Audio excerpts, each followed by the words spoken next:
আসসালামু আলাইকুম। আই1 টিভির নিয়মিত সংবাদে আপনাদের আমন্ত্রণ। সাথে আছি রীতা শ্রাবন্তী।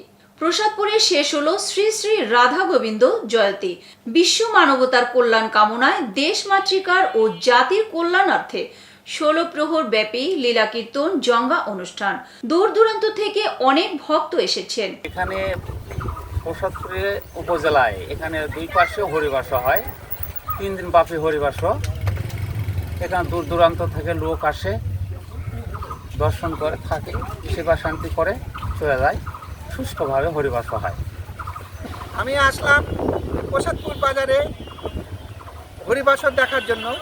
তা আমরা হরিবাসর ঘুরে দেখব। অনেক সুন্দর একটা পরিবেশ। মোহাম্মদ গোলাম কিবরিয়া, রাজশাহী জেলা প্রতিনিধি।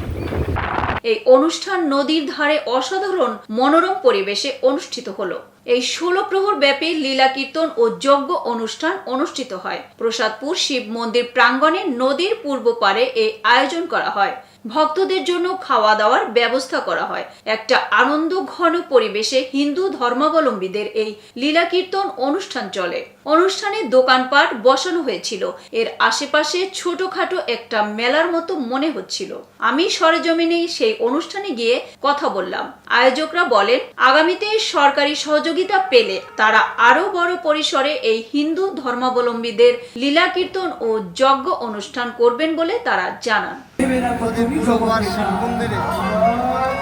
26 বছর থেকে আমরা যজ্ঞ অনুষ্ঠান করে থাকি। এখানে জাতি ধর্ম নির্বিশেষে সকল শ্রেণীর লোকেরা এখানে আলোচনা এগুলো শুনতে পারে এবং এতে করে কারোর থেকে কোনো আর্থিক সহযোগিতা সেরকমভাবে আমরা সরকারিভাবে পাই নাই। নিজস্ব প্রচেষ্টায় সেটা আমরা পরিচালনা করি। তো আমরা সহযোগিতা পাই, তাহলে এই অনুষ্ঠানটা সুষ্ঠুভাবে এবং বিজয়ভাবে করতে পারবো। এটা আপনাদের কাছে আমাদের একটা নিবেদন। এলাকার সকলের সহযোগিতায় নিজেদের অর্থায়নে নিজ উদ্যোগে এ অনুষ্ঠানের আয়োজন করা হয়। যা হয়েছে তা ভালো হয়েছে, যা হচ্ছে তাও ভালো হচ্ছে, যা হবে তাও ভালোই হবে।